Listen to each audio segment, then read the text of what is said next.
Hello everyone, it's Toby here, covered in floss, and today is Sunday the 3rd of November, and this is my next Stitch With Me Chronicles. So I hope that the lighting is okay, because my lamp today started doing some super strange things. So I think that I would need to think about getting a new one that would be okay, because this one is something that I inherited ages ago, and it's been in use for ages before that. So yeah, so I would need to think about that. So if you have any recommendations, I'm going to take that. And today we are stitching on my beautiful baby. So this time it's Millie. You saw in my last floss tube. I'm trying to just show you here.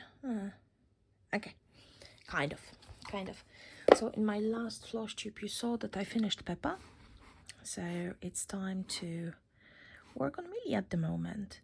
So with Millie, she is my plan for the finish for next year.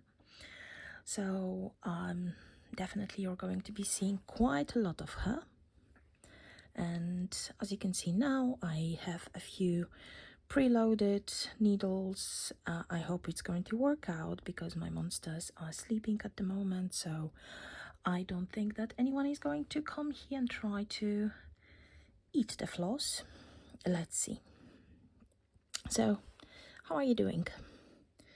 It's November, we're almost at the end of the year, and it, I think, will never just like stop surprising me how quickly years go the older we get.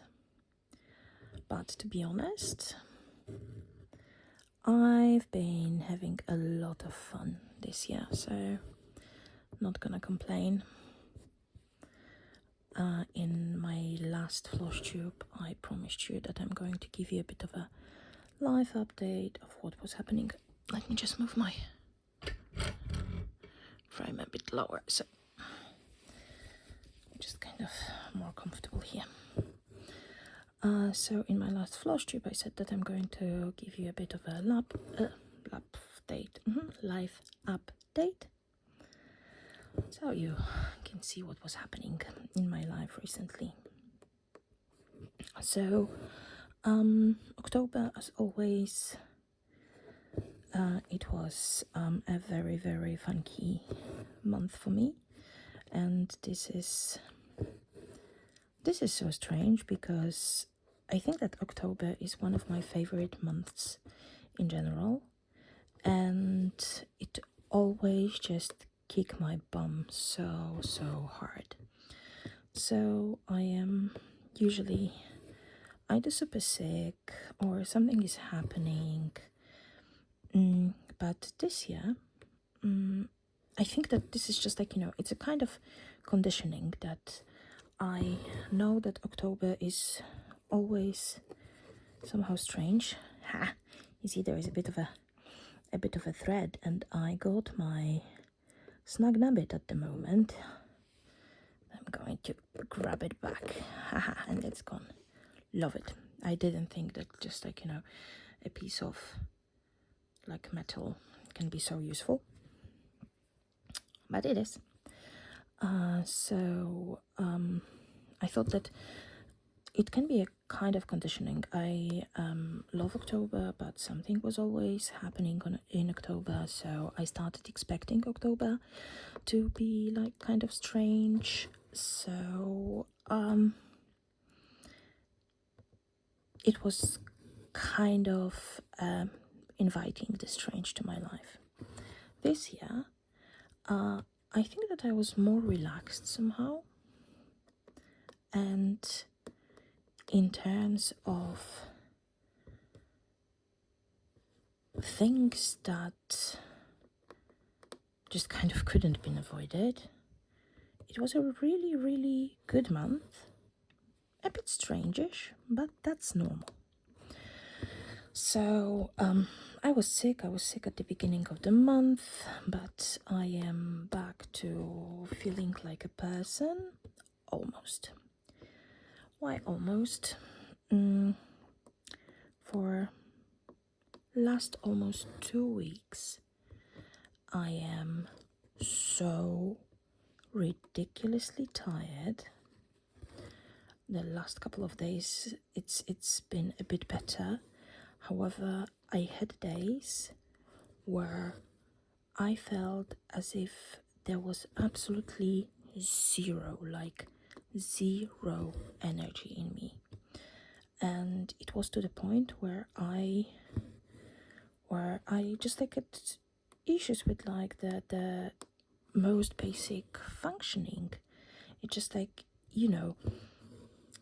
recently learned that when you have ADHD, for something that others see as habit, for the ADHD brain, it's a task. It's always a task. So things that it's just they are like normal, like brushing teeth, taking a shower, and so on. And that's why very often ADHD has like so many comorbidities, for example, depression and so on. This is also connected to that. So in the mornings, usually I'm just on a autopilot, so there are things that I'm just doing, and it's not that this is a habit. These are things that are kind of happening outside of my brain. So I get up, I go to the bathroom, brush my teeth, shower if needed, wash my hair, and so on.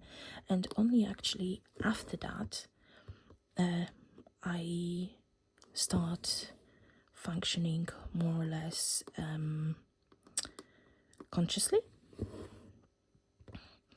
So that is happening, but then I was just like going to make myself coffee or prepare something for breakfast and so on, and I was exhausted. I was really, really exhausted. If there was something extra that I was doing, like taking a bath, in the bath I was so tired that I was almost like falling asleep, and it was taking me, when I was done with the bath, it was taking me like good 15-20 minutes to get out of that, because I didn't have energy to that. So I had my blood test done recently. Tomorrow, on Monday, I'm going to have the results. So I am very much expecting to see basically again minus levels on iron. It already happened in the past, and it happened to the point where when the doctor just got my results and she was checking that, she looked at me and asked me if somebody came with me to the appointment, and I was just like, no, why? And she said that she is surprised that with this iron levels, she's surprised that I can even stay in the upright position, just let alone walking. So yay me. And because I'm taking antidepressants and now ADHD medication, so basically in a perfect world I should have my blood test done to check the kidneys and liver every 3 months, and I usually stick to that. So last time I had that done in June, and as I was taking the iron supplements, so the results showed that I was actually in a bit of a surplus, so it was a bit too high. So my doctor told me to just, you can stop with the supplements. So it's been now over 4 months with no supplements. So I won't be surprised if that really turns out that iron is down again. So yeah, let's see. So at the moment I'm not worried. Iron levels that was always a problem. It's because of the meds that I'm taking. So unfortunately, this is a general PSA, if you take antidepressants and if you take them in not the lowest doses, check your iron levels from time to time, because it can really kind of deplete your body from iron, and it also can cause, it's something called iron depository, I think, in your body, and that for normal people no, I do not belong to the category of normal people here.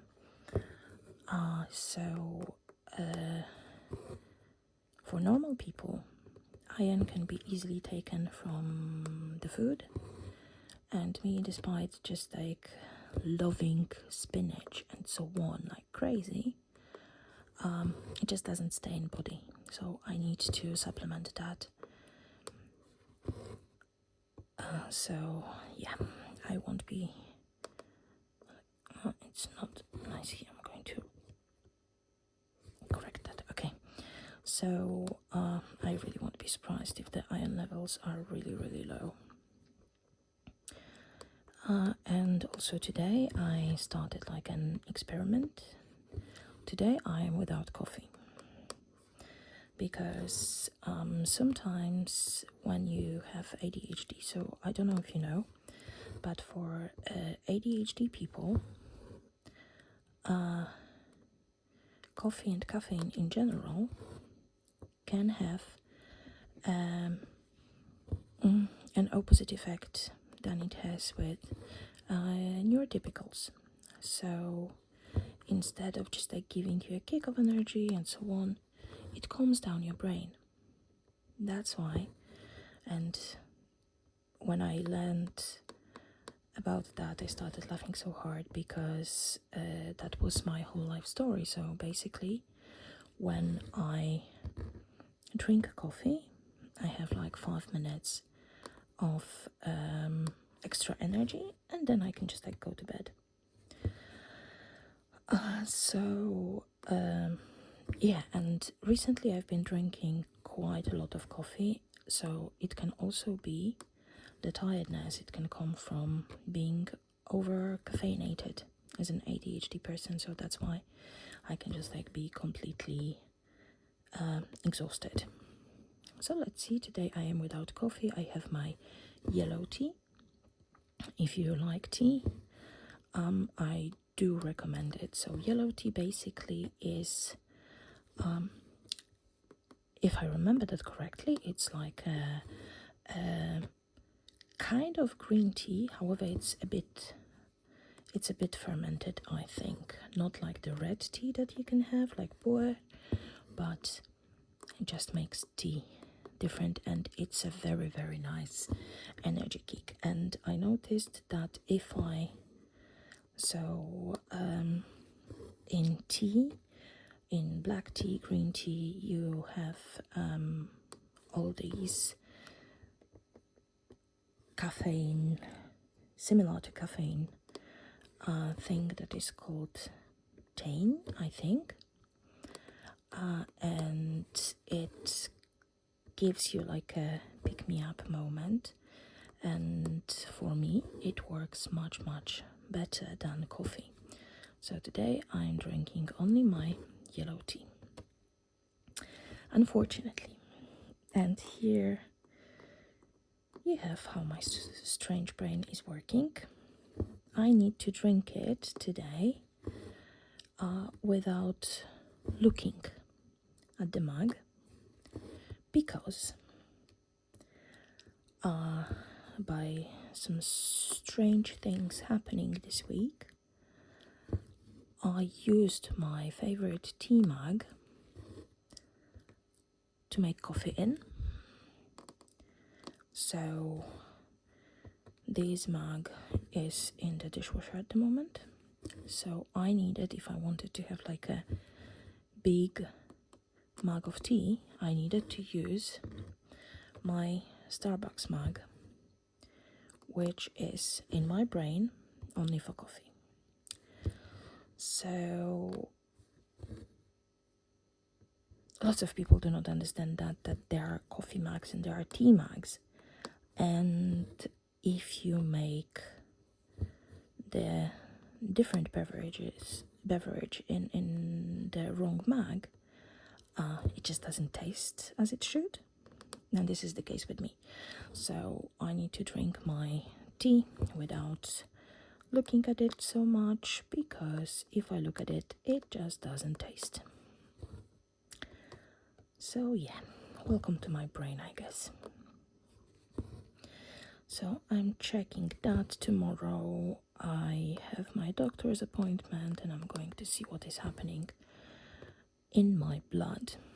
And basically, this is like a full blood screening.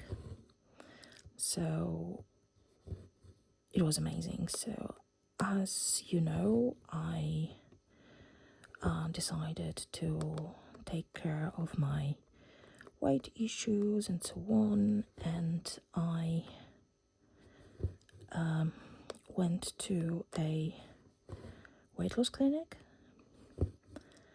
and I already am working with a nutritional therapist to just work on my eating disorder. So I have to tell you about the experience I had in the clinic, because it was absolutely amazing. So I don't know why, but I was stressed beforehand as hell. I was the whole morning and the whole way there, and especially that it's just like it's about 2 hours for me to get there. I don't drive, don't judge me. I don't drive, so I needed to rely on buses and trains and so on. So all the time on the train and on the bus, basically I was shaking. I was shaking like a leaf. I have no idea why. Because just like it was an appointment that kind of introductory, that you just talk to the doctor, they are telling you what is what they can offer you. So they're just like, they have amazing programs with like group therapy and so on, and also just like other stuff, but I haven't decided fully on which route I want to take,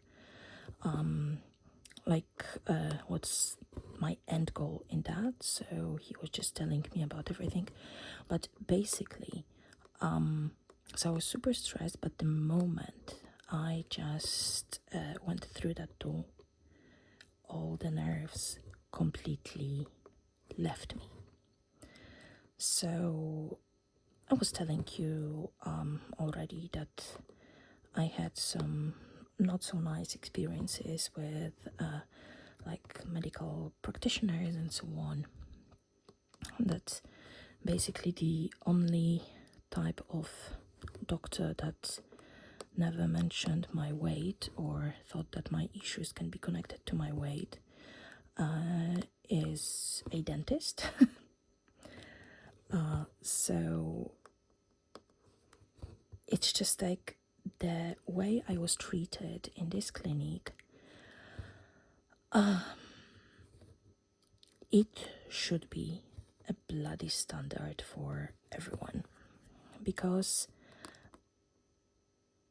the thing is that when I went in, it's just like, if you look at the interiors, it's like a normal place, but something in there made you feel straight away that you are being taken care of. So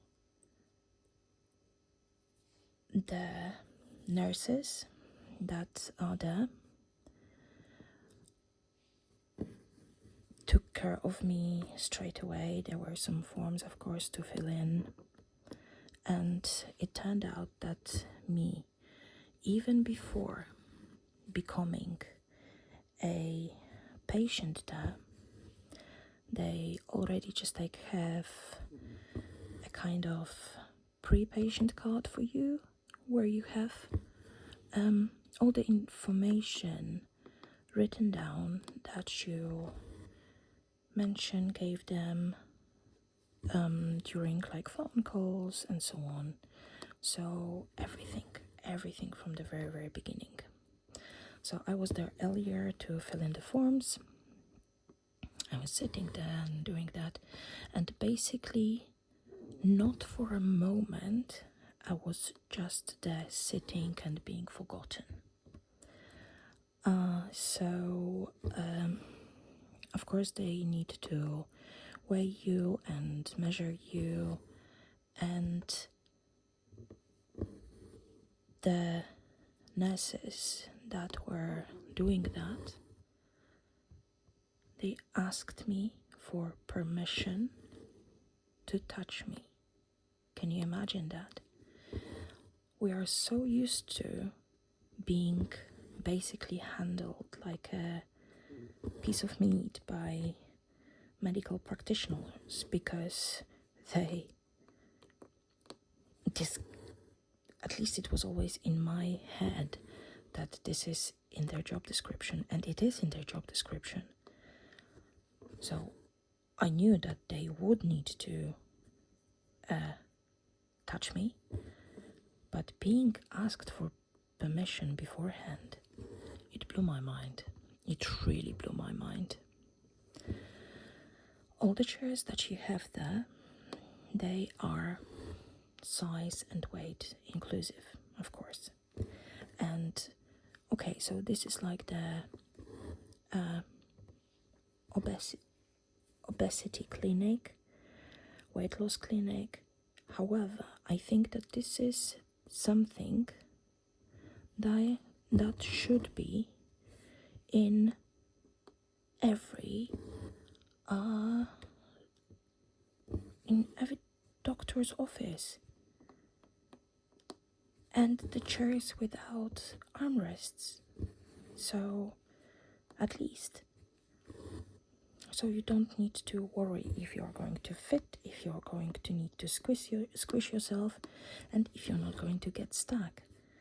I am lucky that it never happened to me, but I can imagine the trauma of anything like that happening, because I saw the sizes of the chairs in doctors' offices and so on.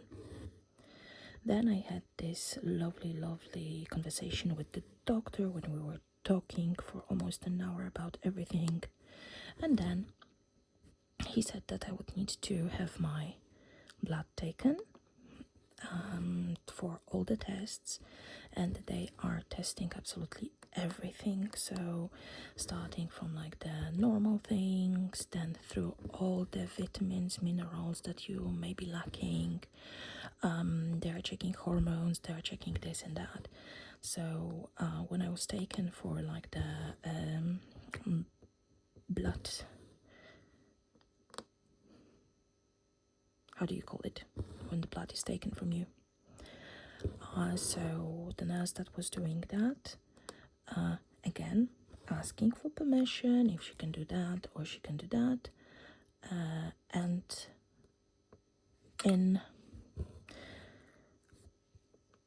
I inherited from my mom the invisible veins. So basically, you cannot see veins on us. And something that looks like a vein is usually not a vein. And you cannot even imagine how many comments I had throughout my life that I'm just too fat. So this is the vein. That's why the veins are as they are, but no, it's not the issue.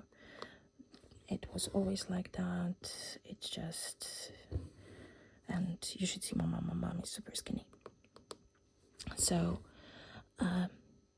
I straight away just told her that, yeah, do not worry about like the normal place when they're just taking from the elbow pit. So I told her to just take that from my hand. Usually I'm just like, I have blood taken from here. This is what you see here. It's actually, sometimes it is a vein. Sometimes.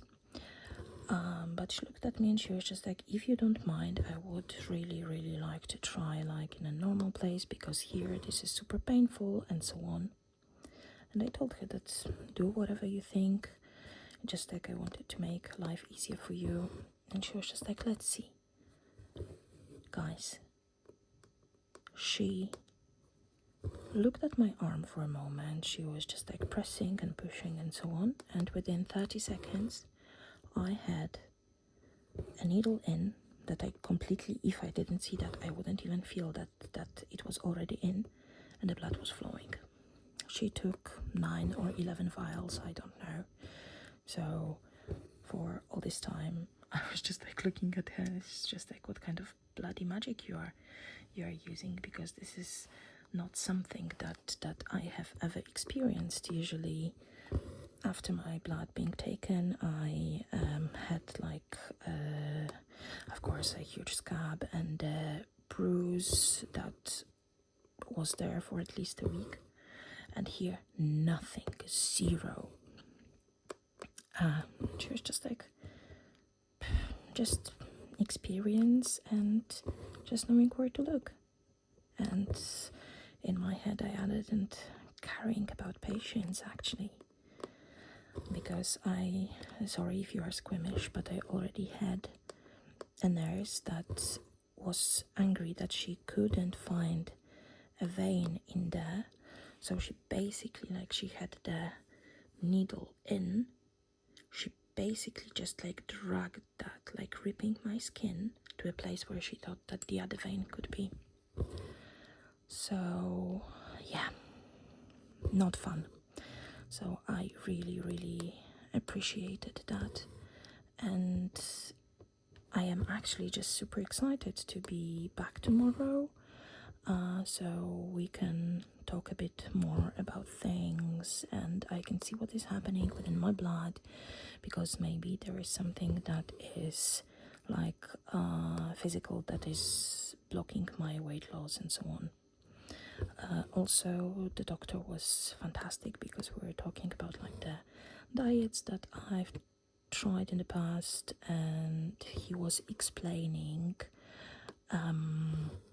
what could have been the reasons why it just like didn't work on me, or why the yo-yo effect was in full force. So that was absolutely amazing, and I am really, really glad that I'm there, and I finally can get some answers and like real help. So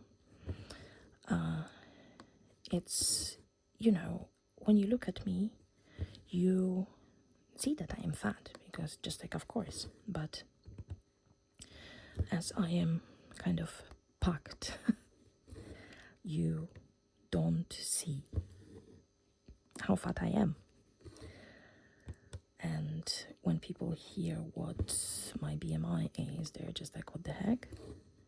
Because apparently you cannot see that on me. But yeah, I know that BMI is fake in general. However, still, it indicates something.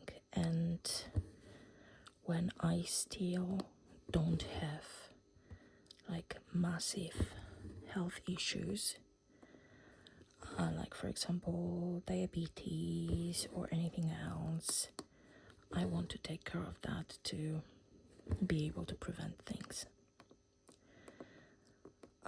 So yeah, this is what was happening. And I also do hope that as these 9 vials, at least 9 vials were taken, they will find something in my blood that will tell me why I am so bloody tired. So yeah, let's see. So today it's green tea and just being gentle with myself. And also, this is like a, oh sorry, just like dropped my thread from my needle. So it also is connected to, because I am, at the moment I have like a food journal that I'm filling in every day. And since I started doing that, I noticed that it just like I really don't eat garbage. And just there is something in my body that prevents weight loss and so on. And thanks to that, a huge portion of guilt is also gone. So let's hope that I will really be able to change my relationship with food as well, and there won't be guilt, and I can just like start functioning normally. So yeah, even at the moment I am just before those days of the month, so I have a need for like lots of sweets and so on. That can also be treated differently, because as there is no guilt, so the binging is kind of not activated so much. So I am definitely gentler with myself. And yeah, so I think that October, despite being like strange-ish and exhausted, wasn't that bad.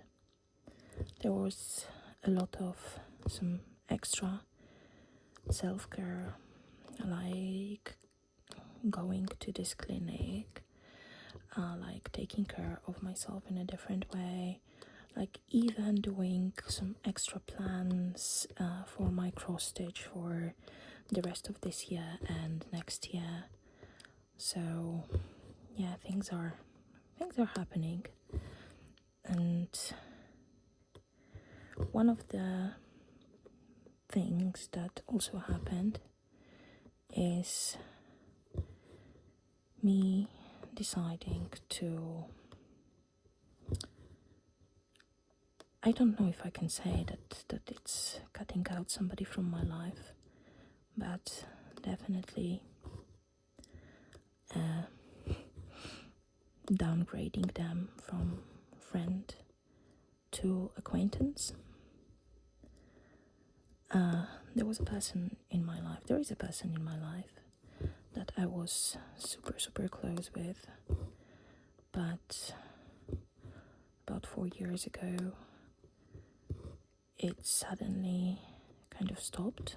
So I know pandemic and so on, and we didn't live close to each other, but as with some people, it kind of brought us closer, lots of chatting, talking and so on. Here it changed. It was different. There were a few things that I did that I know this person wasn't happy about, but these were things that were needed for me to take care of my mental health and of my well-being, because I left a relationship that wasn't the healthiest for me. You know, that this person wasn't very, very happy about it. But still, I thought we had been friends before that for so long, so I thought that it was going to survive. But then it was like a point where I can definitely say that a lot changed between us. And the contact was more and more sporadic. I was reaching out a lot, but kind of got either no answer or the answers were very like just to dismiss me, I would say. And recently I tried again, and it was the same, and I actually found out that it wasn't only that, but this person was lying about like a very, very silly thing in my opinion. However, it changed everything for me, because I don't want to be an afterthought in anyone's life. Despite all the history we had, all the good memories and so on, apparently we grew apart, and I deserve better. So it hit me a lot. And just like, you think that these kind of situations are so like serious or intense when you are in your teenage years or in your 20s or whatever, but no, it doesn't matter what age you are. Losing a friend this way is never easy. So it hit me, and especially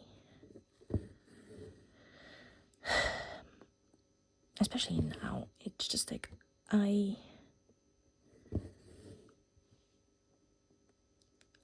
don't think I am good at making friends.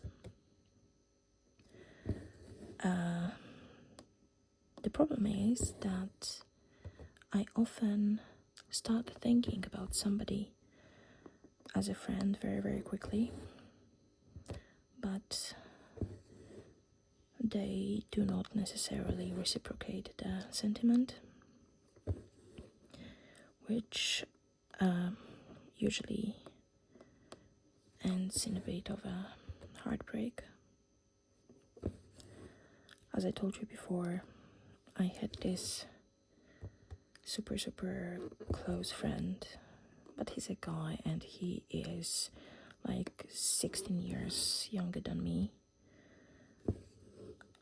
I need somebody closer to my age who understands what women go through, to just chat and complain and so on about things.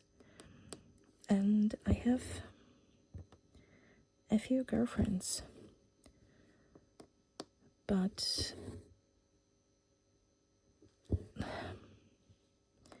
yeah, learning from experience, I am very cautious to call them friends, because I don't know if they think the same way about me. It's just so strange.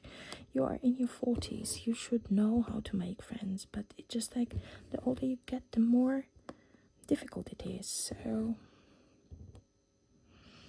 how do you make friends in your 40s?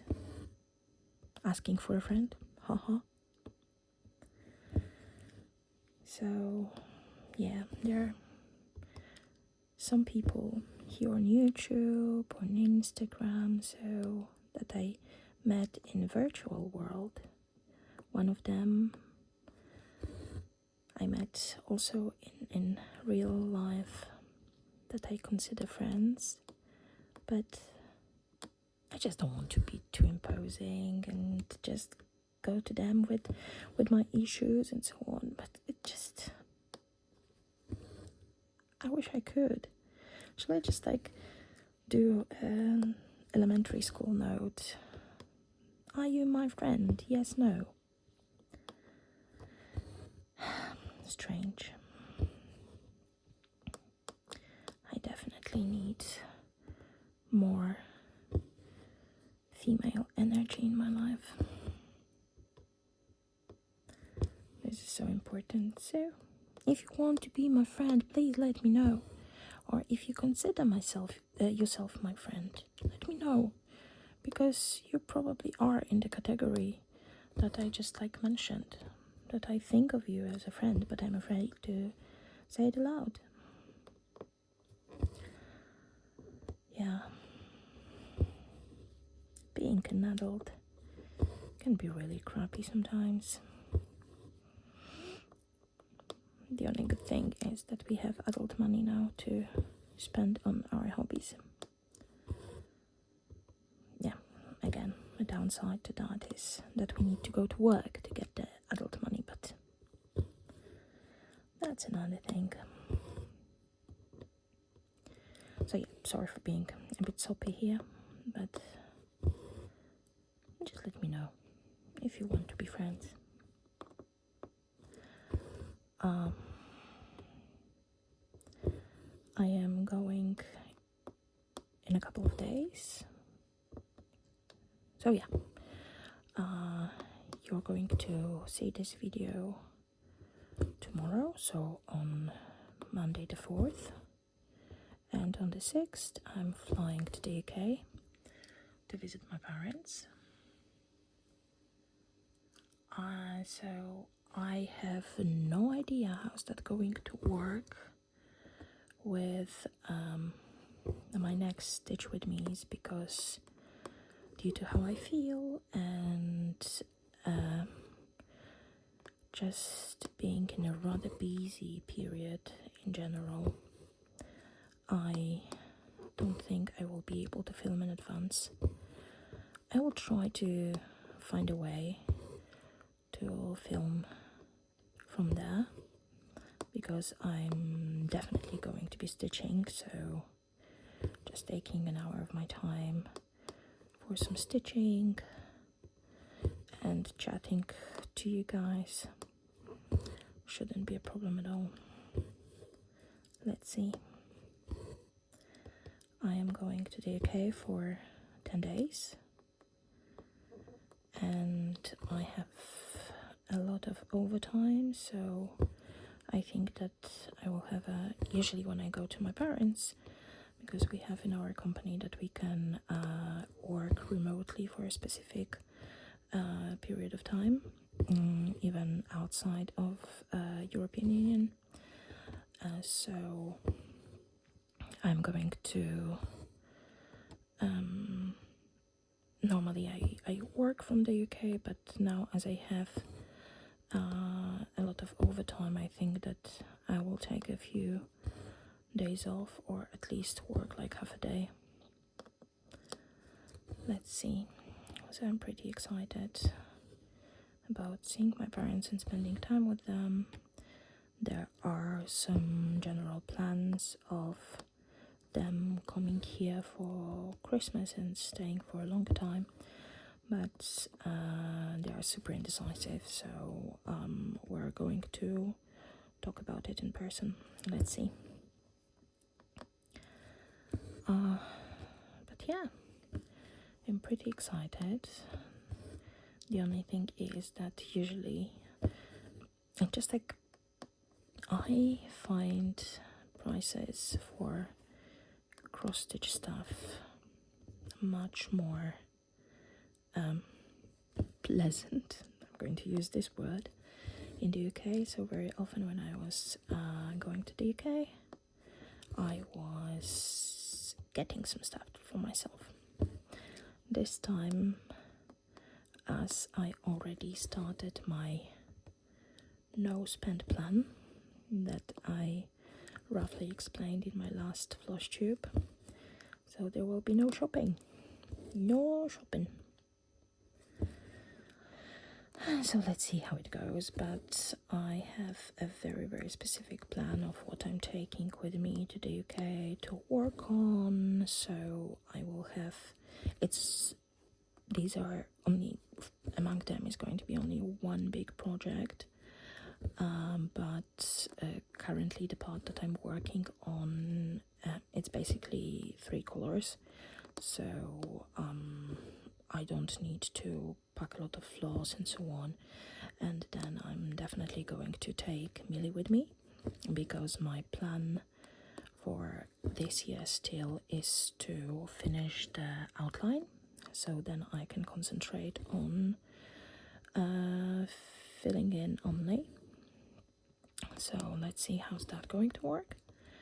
And then I'm going to take the Alliance, because I have like 3 colors I think left in the, so it may be a finish when I am back from the UK. Let's see. And that would be fantastic. That would be really, really fantastic. There is one new start that is basically just burning a hole in my project bags, but I don't want to start it before I leave, because I am sure that that would be my new fixation. So I would drag millions of threads with me and a huge piece of fabric, because the thing is that working on Peppa and finishing Peppa reminded me how much I loved working on 18 count. And now, just like you see, now working on Millie, this is 18 count as well. It's just like, it's so pleasant. I know that this is like 2 strands, and I know that the stitches may not be perfect, blah blah blah, but I see the holes. There is it's not so straining for me, and the coverage is good, and basically just like, in my opinion, it goes quickly. It goes really quickly. Maybe it's the loop start stuff. And as much as I like 22 count, I decided that the project that I'm going to start, I want it to be on 18 count. So I got myself like because I thought that I was going to start it last week. I didn't. But I bought myself a huge piece of 18 count Aida. I found something on Amazon actually, and I bought myself like 1 meter by 1.5 meters piece. But the thing is that this fabric is so bloody stiff that you could definitely hammer some nails in with that. And when I took it with me to the living room to just look at it and just kind of decide on the plan, what to do and how to approach everything, I was thinking about starting to grid that and so on. I put it aside for a second, and within like 3 seconds, cats made it into a tent for themselves. So of course it wasn't used that evening, because you cannot disturb sleeping cats. How dare you? And I was working on something else, and as I was working on something else, of course I started hyperfixating on this something else. It is put aside for a moment. So I decided that I'm going to start touching that only when I'm back. But basically you can just like knock on the fabric and it feels like thin wood, so all the fun. But I really don't mind. I really don't mind. It's I've been working on fabrics like that, and I don't even need to wash that beforehand, because I know that after a moment of me working on that, it's going to get softer by only the touch and so on. So, okay, my last strand. Do you see my amazing needle minder? It just like I saw ages ago already. It was like a picture of a cat in a cowboy hat, with just the lyrics to Country Roads, and I fell in love with that so much that when I saw this as a pin, I got it, as I told you earlier, that I got some pins on AliExpress to see if they can be made into needle minders. So of course I needed to get it, and this one definitely fits to Millie, because yeah, Millie looks very delicate and so on, but she can be rowdy. Howdy, hello. So yeah, so basically this is what has been happening in my life recently. I am kind of clarifying my plans for the next year. I am writing them down in very intense details, because it has to be done like that. So I'm really getting excited about that, and I wish that it was January already, but then I just like, no, stop it. There is still so many things to do before that, just to start that. So at the moment I took some of the tiniest plans and I try implementing them already for November and December, so we shall see how it goes. So just to tell you what the most important plans are, so definitely number one is no spend 10 months 11, gosh, I cannot count, 10 months, because in September I am planning to be on 2 retreats. So definitely, if you know what retreats are about, so first this is socializing, second it's spending. There is basically stitching is somewhere in the 3rd, 4th place in that.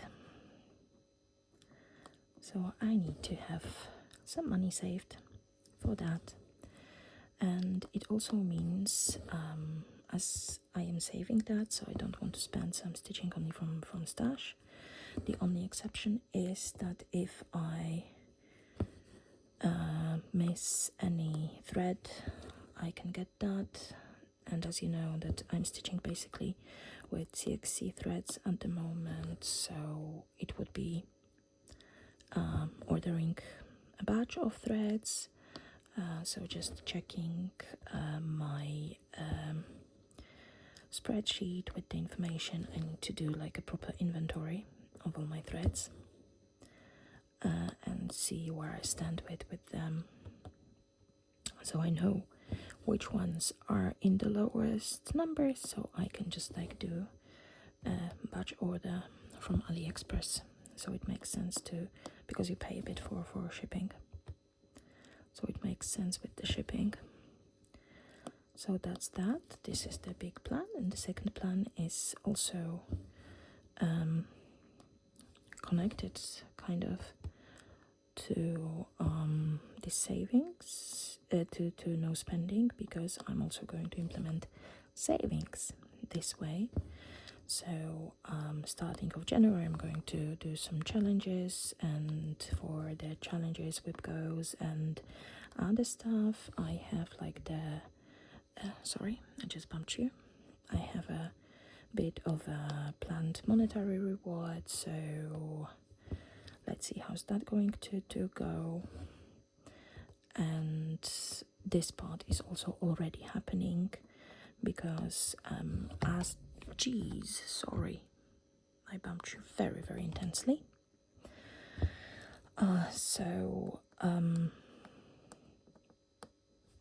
For the challenges that I'm going to start in January, so as I have the monetary reward and so on, so that is planned. But if I go like over the plans, I'm going to just pay myself some amount of money for every 100 stitches extra, 100 stitches over that.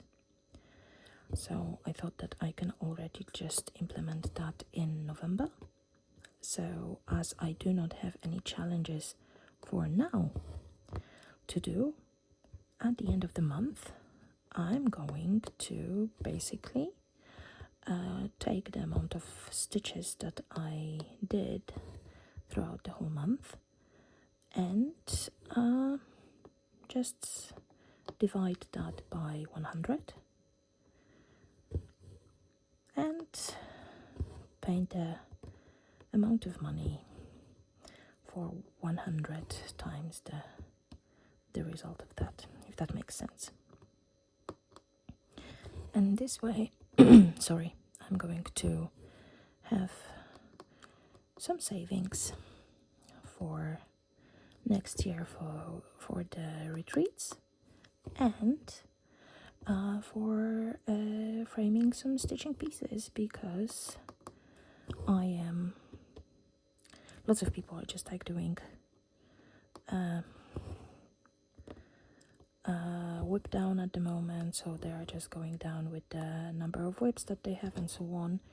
I decided that as I'm stitching from stash at the moment, I am going to do a bit of a stash dive and getting down on that.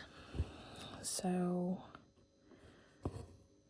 I'm talking about like the patterns that I have or kits that I have.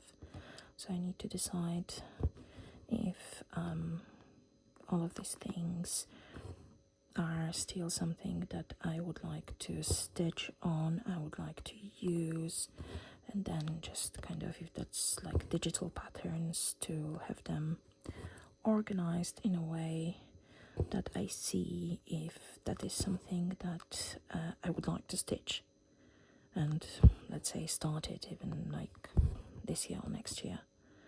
I don't think that I'm going to have any new starts this year, but you know me, you never know. But next year for sure there is going to be something, and I definitely have enough in my digital library and my kids' library to start something. So that's it. The other thing is that I would definitely want to finally see fully what I have in my stash. So I also mentioned that in my posture video that I want to try Notion for stitching. Let's see how's that going to go, how's that work, and if that's going to really work for me and for my brain, because it would be good to know what fabric I really have and where it is, because I have a corner where I have a couple of like drawers and some shelves and so on where my stitchy stuff is, but it isn't organized enough for me to just like easily look into that and see what is there and what sizes and so on. So if I start using Notion or anything else like that, I want to just like have my fabrics, my flosses, noted down what I have and where I can find it. Because recently I had a moment of kind of panic because I knew that I had a specific fabric, and I checked all of these corners where it should be, and I couldn't find it. So of course what my brain did, my brain started panicking and just going through all other places. Of course, in the end, it was discovered in one of the drawers where it should be, but the damage was done and I had lots of mess. So yeah, this is something that I would like really to organize a bit more, because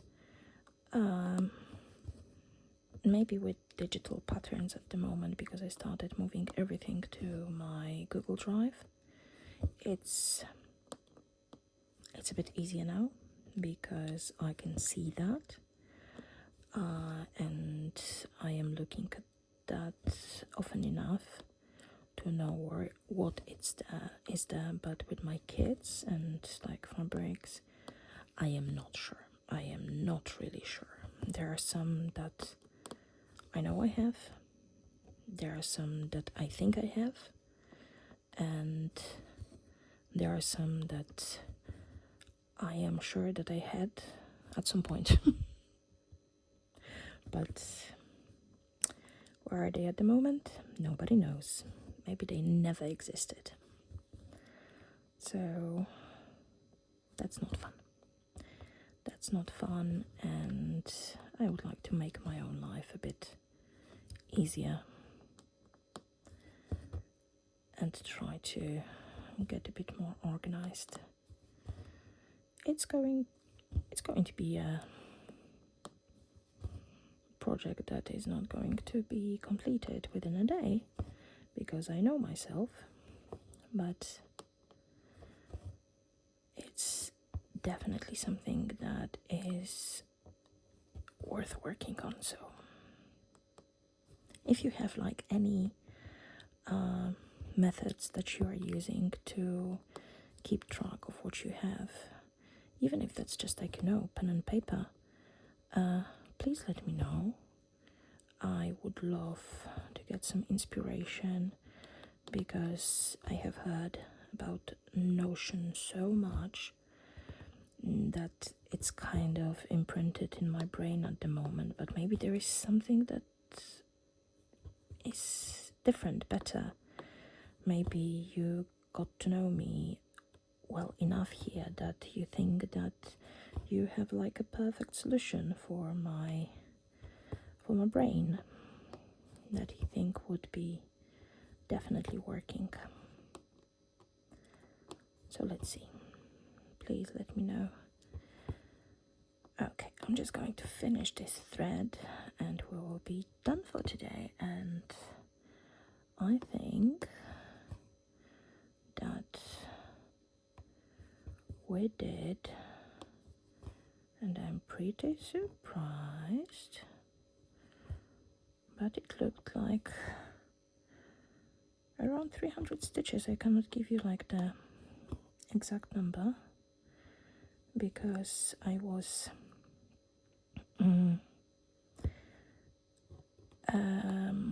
only today I was adding Millie as a pattern to my pattern keeper after the tablet disaster, and I didn't note down the number that was already there, so at the moment it's a bit of a guesstimate, but I think that I was at 690, something like that, and 6090, and at the moment we are at mark, why are you not marking? Oh, you are marking. You just don't like me. So we are at 6,339. So it seems that we did at least 250 stitches, which is a good result. Were you stitching along with me? If yes, what did you stitch and how much stitches did you put in? Let me know. So thank you again for your time, for spending that with me, and I do hope that we're going to see each other next week.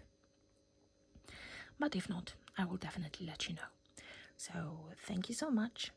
Have a lovely, lovely day, and happy stitching. Speak to you soon. Bye bye.